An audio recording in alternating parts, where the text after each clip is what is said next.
Like, share, subscribe and press the bell icon for ऊंची आवाज India. नाजरीन, ऊंची आवाज इंडिया में आपका इस्तकबाल है। मैं हूं आपका मेजबान इब्राहिम नफीस। फिर एक मरतबे शहर के डीजे हल्ली और केजी हल्ली इंसिडेंट को याद किया गया और फिर उन मुतासिरीन से मुलाकात के नाम पर आज एक मरतबे दारुल शाह वलीउल्लाह जो शहर के टैनरी रोड में वाक़ है, वहां पर साबिक पुलिस कमिश्नर IPS मोहतरम भास्कर राव से मुलाकात की गई और उन तमाम मामलात पर डिस्कशन की कोशिश की गई।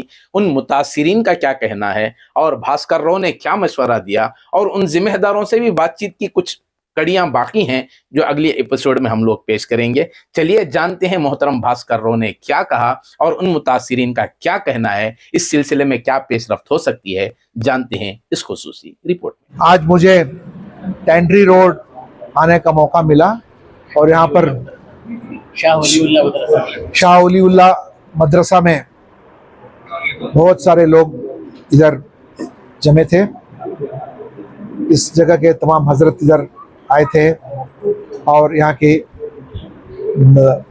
बहन बेटियाँ और नौजवान आके उनके साथ में मेरी बातचीत, ये जो 5 साल पहले अगस्त 8 तारीख को जो डीजे हल्ली केजे हल्ली में जो बहुत सारी केसेस जो रजिस्टर हुए थे, उसके तहत बच्चों को जो अरेस्ट हुए थे उनमें से अभी 30% बच्चे अभी भी जेल में हैं करके मेरे नज़र में लाया उन्होंने। तो केस को किस तरह से इसका मसला कानूनी तौर पर चीफ मिनिस्टर का जो पावर्स होता है उसके बारे में मैं सब लोगों को बताया हूँ। आप इस चीज़ को पॉलिटिकली मत कीजिए, ना बीजेपी, ना कांग्रेस, ना जनता दल, ना आम आदमी पार्टी, ना कम्युनिस्ट पार्टी या समता पार्टी, कुछ भी नहीं। जो यहाँ माँ बहनें हैं उनके आंसू पोंछना सबसे अहम बात है भी। तो इसलिए मैं यही कहा कि जो यहाँ के जो हजरत हैं सीधे जाके आप सिद्धरामैया साहब को मिलिए। आप लोगों के ऊपर में उनको बहुत हमदर्दी है और उनके जो प्राइवेट सेक्रेटरी हैं एक बहुत अच्छे अफसर हैं अंजुम परवेज साहब करके, अंजुम परवेज साहब से मिलिए। अंजुम परवेज साहब आपको चीफ मिनिस्टर तक लेके जा सकते हैं अगर आप उनको ठीक से बताएंगे कि क्या हुआ है करके, क्योंकि ये पावर जो है NIA इन्वेस्टिगेट करे या स्टेट गवर्नमेंट इन्वेस्टिगेट करे, चीफ मिनिस्टर के हाथ में ही पावर है और किसी भी लीडर के हाथ में कोई पावर नहीं है। स्पीकर के हाथ में हो या स्टेट कैबिनेट मिनिस्टर हो या डिप्टी चीफ मिनिस्टर हो या MLA हो, किसी के हाथ में ओनली चीफ मिनिस्टर जो है कोई भी केस को CRPC के उसको जो पावर्स है उसके result state government can take a decision and close the case. तो आप चीफ मिनिस्टर को ही आप ये के हवाले हुआ था केस, तो फिर उसका इन्वेस्टिगेशन कोई भी करे, चार्जशीट तो लोकल कोर्ट में ही देना है और लोकल कोर्ट जो है गवर्नमेंट ऑफ कर्नाटका के अंडर में ही होता है ना, तो जो है सब CM के हाथ में है।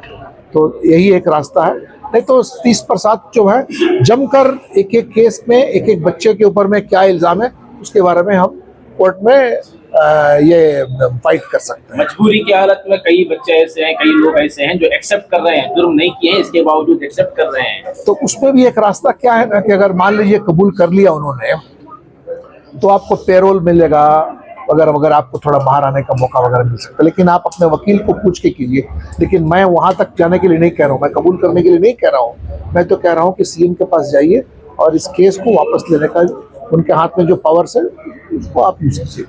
हुबली से जोड़कर देखा जा रहा सर ये इशू, आप जानते हैं उसी, आप बता दें। तो हुबली में भी काफ़ी केसेस जो है आपके CM साहब ने उसको विड्रॉ किया है, तो उसी को पैरेलल लेते हुए आप डीजे हल्ली केजी, क्योंकि तो वो तो हुबली का तो 2 साल 3 साल पुराना केस था, वो बाकी केसेस तो जो है 5 साल हो चुका है उसके लिए।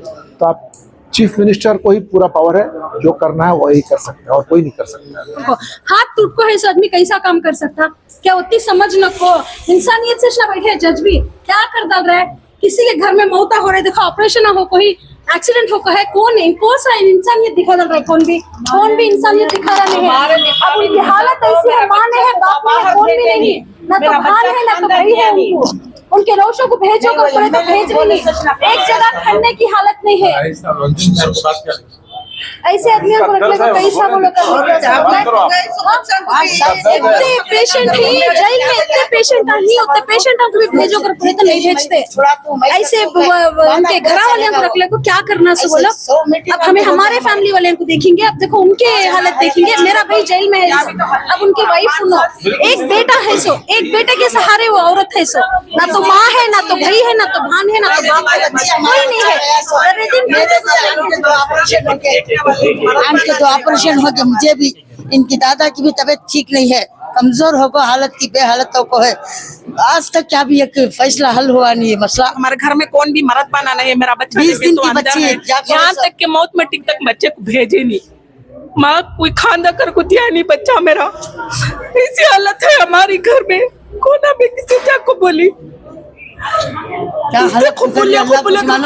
चाचा बकर को बोलना नहीं, सब कौन भी हमारे घर में आज तक कौन क्या किया, कौन देखा बोलो, कौन भी आज तक कैसे ही क्या ही करके हमारे मन जो घाट आग गुजर गई। बच्चे का टेंशन ले को हमारे घर में कैसा गुजरा हम ना मालूम। बिल्कुल क़यामत है आपके घरों में। बच्चा टेंशन में आ गए वहाँ, उसके वास्ते खुबुल ले, तो बेगर खुबुल ले, हमें खुबुल ले बा खुबुल ले का जब कौन भी नहीं है घर के अंदर देखने वाले, हम ना घर को बोल के। ये बच्ची 20 दिन की थी, बच्चा देखो गया था हमारा बिलाल, मोहम्मद बिलाल मेरा बच्चा। ठीक है, तो हर एक जगह से हमें ना उम्मीद हो को हमारे घर के हालात के वास्ते हमने ये रास्ता हमें चुनना पड़ा।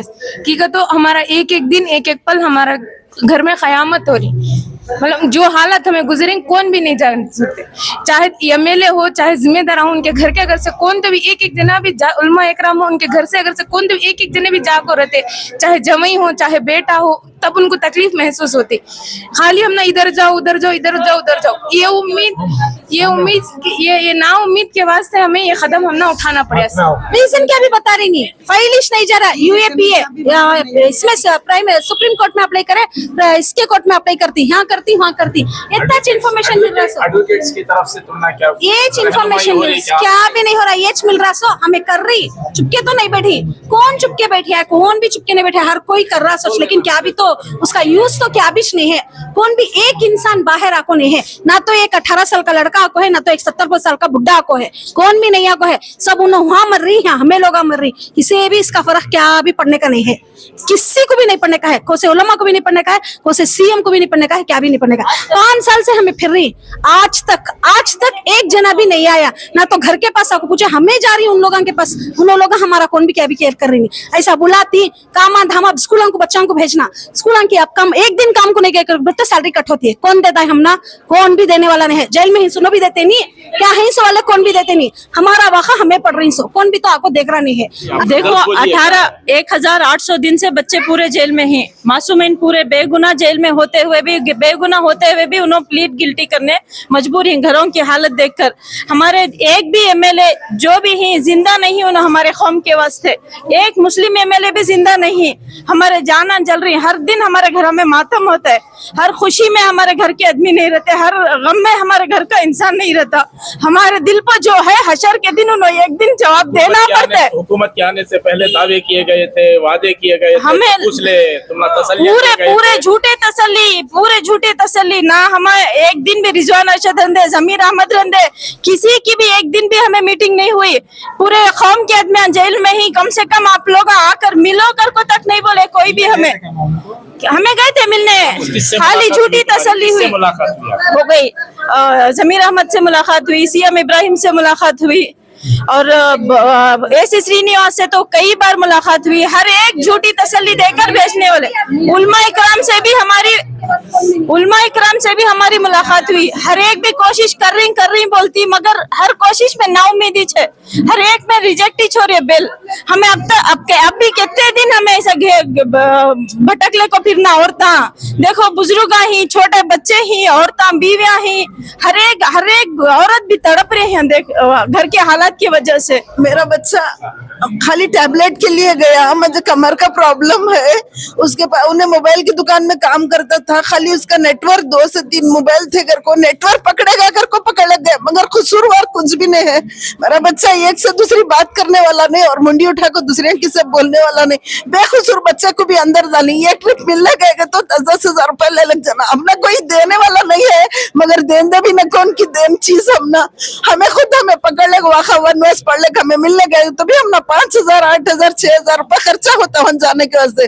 कोई उल्मा रहते, कोई प्रेसिडेंट होते, कोई जीते सुने इंसान रहते, आपको हमारे घर तक नहीं बात करिए और हमारे घर तक का कोई पूछे सु नहीं, तो हमें कब तक सब्र करना। हमारे वालिद हैं सो 5 इयर्स होगा उन जाको, हमें 4 सिस्टर्स कौन भी घर में कमाने वाले। मैं जाको अब मैं पढ़ने को थी, मैं स्टॉप कर डाली, अब मैं घर में हूँ, मैं ट्यूशंस ले रही हूँ क्योंकि तो घर में अब कौन भी चलाने वाले नहीं, कौन भी नहीं। हमें 4 भाना, हमारे वालिद वहां जो डैड वहां चलेगी तो भाइयां भी नहीं। अब हमारे घर का कौन देखती, क्या करती, कौन ये कहे बोलो। हमारा हर बार डालती है रिजेक्शन, हर बार डालती है रिजेक्शन। कब तक हमें भी ऐसा ये करना। हमें मेरी बहन की तबीयत अच्छी नहीं रहती, उनको गए तो हजारों के कान से लाना, हमें किसके पास जाना। हमें पूरे हमें स्टॉप कर को कॉलेज में पढ़ लेते, वो भी स्टॉप कर को अब हमें घर में बैठी कौन हमारा देखने वाला है। खाली बुलाती मीटिंग, ये वो मीटिंग देती, ये करती, तसल्ली देती होता, उसके बाद फिर वो यकीनन ये क़ियामत टूट रही है इन खानदानों पर, कोई पूछने वाला नहीं है इनके घर को चूल्हे जल रहे हैं या नहीं। झूठी तसल्लियां दी जाती हैं, उलमा इकराम सामने आते हैं।